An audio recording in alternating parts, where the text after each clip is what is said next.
काय झालं? गोष्टींमधून मार्ग कसा काढायचा हे कळत नाही ना? सर्वतोपरी प्रयत्न करून सुद्धा अपेक्षित मार्ग दिसत नाही. तर आता यावर उपाय सांगतो. शांतपणे ऐक. इच्छा असेल तर मार्ग दिसेल आणि दिसेलच. आता तुला का दिसत नाही ते सांगतो. आता मी तुला म्हटलं चल उठ आणि तिथे जा.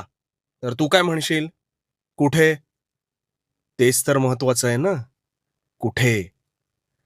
कुठे जायचं हे कळल्याशिवाय कसं जायचं हे आपण ठरवू शकत नाही.